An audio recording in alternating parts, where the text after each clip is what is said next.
Study section 5. Portuguese Overseas Empires. Introduction.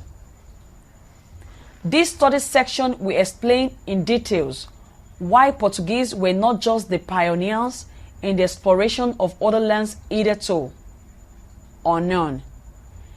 In the 15th and 16th centuries, they founded empires and missions in 3 different parts of the world. Our major focus in this study section shall be centered on the establishment of Portuguese empires in the Africa, Far East, and South America. Learning outcomes. When you have studied this section, you should be able to 1. Explain the main motives behind the establishment of Portuguese empires in the East. 2. Discuss the nature of Portuguese activities in their African empire. 3. Explore the various activities that laid the foundation of Portuguese empire in Brazil. Terminology. Empire, an extensive group of states or countries ruled over by a single monarch, an oligarchy or a sovereign state. Imperialism, policy of extending a country's power and influence through colonization, use of military force or other means. Portuguese presence in the Far East. Let us start by looking at the establishment of Portuguese empire in the East. For 2 main reasons, the Portuguese decided to establish an empire in the Far East. Firstly, there was a desire to ensure exclusive control of the newly found sea routes to the east. Secondly, the Portuguese wanted to eliminate all rivals from the lucrative spice trade of the East. The pursuit of the first objective was important because the spice trade had been in the hands of the Arabs. It was to achieve this objective that Vasco da Gama embarked on the 3rd voyage to the Far East in 1502. With a military-equipped team, the Portuguese bombarded the town of Calicut, which soon capitulated. This commenced the foundation of Portuguese empire in the area. Portuguese interest in the spice trade deserves attention. The importance of spice to the European nations during this period cannot be overemphasized. Spices cannot be overemphasized. Spices were required in Europe as a preservation ingredient. It was used for preserving meat. Until the 17th century, Europe could not produce enough feed for our cattle in winter. Animals were therefore slaughtered and preserved in spice in autumn, so that there would be meat for consumption in winter. It is true that Portugal had salt, but this could not be depended upon because it was not in sufficiently large quantity. Portuguese presence in the Far East. Hence, Europe had to find alternative sources where spice could be found in abundance. This was in the Far East. These spices included pepper produced in India, East Indies and West African, cinnamon produced in Ceylon, and ginger from China. Between 1502 and 1509, Portuguese plan of empire building gradually unfolded. Up to 1509, they concentrated on forcing their way into the spice and other traders of Indian Ocean. During this period, Portuguese empire was under Francisco de Almeida. He was appointed viceroy in charge of Portuguese imperial interest in the Indian Ocean in 1505. But the degree of success achieved by Almeida was limited.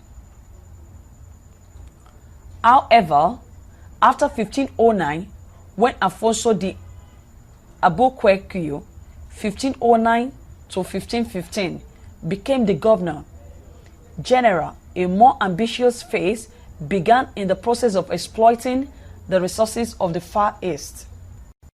Under him, the Portuguese sought to control the Oriental commodities and the trade in them. to dominate the strategic localities and trade routes through the building of fortresses, and also to establish naval bases where Portuguese ships could refuel. In dealing with their opponents, the Portuguese had two overwhelming advantages. First was that of able leadership, and second, they had military and naval superiority. Albuquerque laid solid foundation for Portuguese empire in the Far East. His first move was to give the empire a suitable capital. For this purpose, in 1510, he wisely selected Goa, a flourishing trading and shipbuilding city located on the west coast of India. Two factors determined this choice of Goa. First, Goa already had a tradition of shipbuilding, which made it a good naval base. This becomes so when it is realized that the city had a sheltered harbor. Secondly, as a flourishing commercial center, the city could contribute significantly to the economic activities of the Portuguese in the area. After the establishment of the capital, Albuquerque's next move was against Malacca, which was strategic and of great importance in the trade of the coast. This is because it controlled the flow of goods through the Strait of Malacca, both from China and from the East India Island.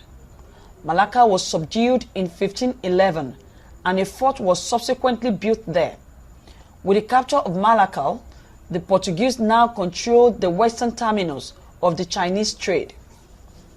Apart from trade, the Portuguese also showed interest in spreading Christianity to the Far East. Until the coming of the Portuguese, the Far East was in the hand of Muslims, but the Portuguese conquest introduced Christianity to the area. The first Christianity order to preach in the area was the Franciscan, who established a base in Goa in 1502. They were followed by the Jesuits and the Dominicans. Under them, the work of evangelization progressed steadily. Many converts were won, often at the cost of martyrdom. In the Portuguese settlements, the mixed population resulting from intermarriage of Portuguese and Asians formed Christian communities which exist to date. After a less successful expedition in the Red Sea zone in 1513, Albuquerque's last expedition was in 1515 against Hormuz. This was located on the mouth of the Persian Gulf. It was one of the greatest markets in the world Eastern products. Albuquerque established Portuguese influence there. His authority was acknowledged through the payment of tributes, and a Portuguese fort was built there. In November 1515, he returned to India, where he finally died in December of the same year. The tenure of Albuquerque as Governor General of Portuguese Empire in the Far East was a golden one. He was an achiever and is clearly manifested by his accomplishments. He established Portuguese influence and domination in the Indian Ocean. As a soldier, he distinguished himself through the successful expedition he undertook. In addition, his ingenuity was responsible for the considerable stability experienced during his tenure. After his demise, Portuguese governors in the Far East were men of lesser ability. Nonetheless, they succeeded in maintaining some measure of control, and this enabled Portugal to keep her empire intact till the early years of the 17th century, when the Dutch wrested it from them. Portuguese interest in Africa. The Portuguese established bases in two parts of Africa, the west coast and the coast of East Africa. On the west coast, the Portuguese were interested in tapping the economic resources on the land of the Guinea. These resources included gold dust, slaves, and pepper. By 1448, Portuguese trading voyages to the coast had begun. Factories were established at Aguin Island, and this traded in gold dust, slaves, ostrich feathers, and gun. After 1475, the volume of the trade increased. This was secondary to the voyage of Gomes, which revealed the ivory of Ivory Coast and the gold of Elmina, Gold Coast. These items were adequately exploited. In 1481, Portuguese trade in Guinea was declared a royal monopoly. Rigorous measures were taken to ensure the preservation of this monopoly. A fleet of royal vessels patrolled the coast. Not only that, crews of the ships of other nations caught trading off the Guinea were treated as pirates and put to death. Portuguese kings exploited this monopoly by granting contracts to trading syndicates to conduct the trade of particular regions, e.g., Upper Guinea, Elmina, and Sao Tome. For this, they paid a yearly rent in cash or slaves. The Portuguese derived much wealth from the trade in the Guinea. Considerable quantities of gold dust were taken to Portugal yearly. The slave also flourished, and in the 16th century, the man in the New World caused the extension of sources of supplies from the Guinea to the coast of Angola and the island of Sao Tome. For this, they paid a yearly rent in cash and slaves. The slaves were taken to Brazil and the West Indies. The exact number involved is not known, but indicates that a considerable number of people were sold.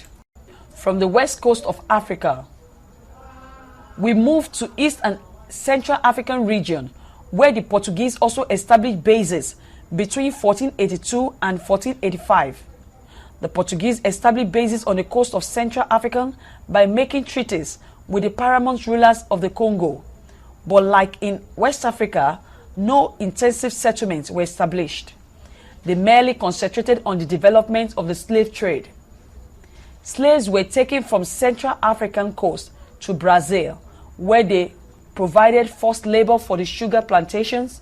Apart from Central Africa, the Portuguese established bases at Sofala in 1505 and Mozambique in 1508 on the East African coast.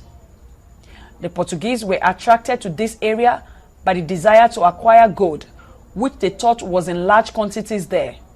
Unfortunately, the hope of acquiring gold remained unfulfilled.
Study section summary. In this study section, you have learned that by 1600, the Portuguese did not just get to Africa, the Far East and South America, but had established significant presence in all these areas. 2. They succeeded in establishing significant economic and political interest in all these areas and caused considerable attention of other European nations to be focused in them in later years. Thanks for listening.